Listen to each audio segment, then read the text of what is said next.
Hi, we are going to see today how to go from a ladder point cloud to a raster file using Cloud Compare, which is a program that I really like. So let's go. First thing I'm gonna do is to load the point clouds. And first thing the program asked me is, do you wanna load all this data? I'm gonna say yes, apply. And the second thing is that, do you wanna apply a global shift? Because when we have your reference data, the program is asking me, do you want to transform this data to closest to the origin? Because we are using x and y values that are too high, and the program needs to do this translation.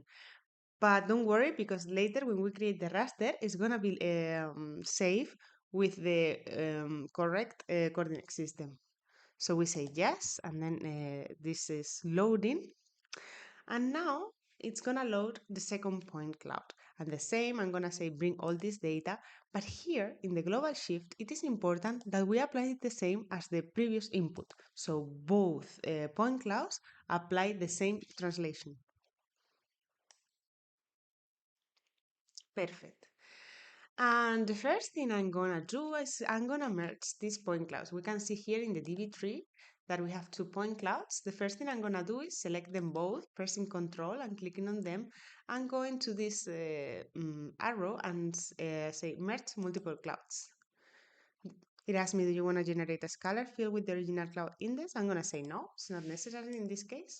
And check this, because Cloud Compare doesn't have a undo button. So anything we do, we cannot move back.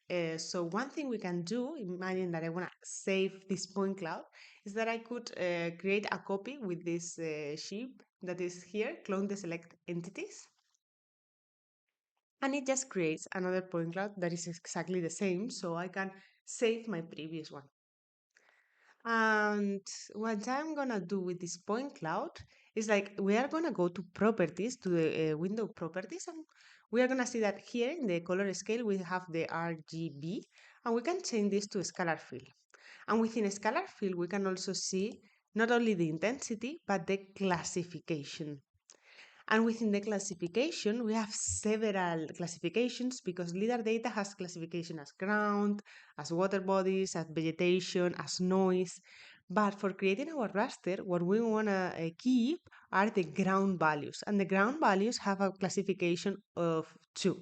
So how we are going to do this is we are going to go to min max filter points by value, this icon over here. And we are going to say, I only want to keep the values that are classification between 2 and 2. And I'm gonna click Sport.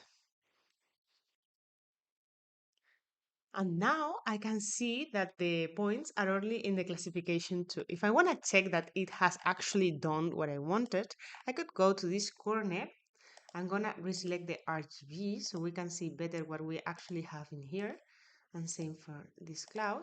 And we can see that in the previous cloud, we have buildings and we have a lot of trees, for example. But if I see my current cloud, I only see ground points, vegetation is not there anymore, or the buildings are not there anymore.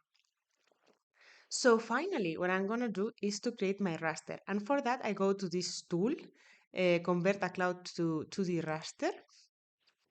And in this case, I'm gonna say a step of 2. I could create a step smaller that has more definition, but just for this tutorial, 2 is enough. Active layer shall hide values, direction set, shall hide average. And I'm gonna update the grid. So only for you to see, I have the interpolate button. I'm gonna just leave it empty. Yeah, this is the default. So by default, empty cells will be left empty. But in this case, it will leave my raster with holes, and I don't want that.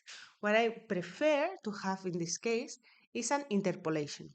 And here there are two very interesting options, either interpolate or kriging. There are many other options that you can check, but the ones that I like the most, interpolate or kriging. And kriging is a kind of interpolation that I recommend you to check out. In this one, I'm going to just use interpolate, and I'm going to tell up to 100 meters around, you can look for points to do this interpolation according to triangles of Delaunay. So I'm gonna check OK and I'm gonna update the grid. And with this, it has filled this all these empty values. So finally, I'm gonna save my raster, going here to raster, export heights, and click OK. And I just just did it before for the Spanish tutorial, so I created there this raster from points. Okay, and I'm just going to show you that this one is the one from before, but we are just going to load the one that we just created, this raster from points. And yeah, here we have our raster that we can use for our hydraulic simulations. And I hope it was easy. And thank you for listening and have a very nice day. Bye bye.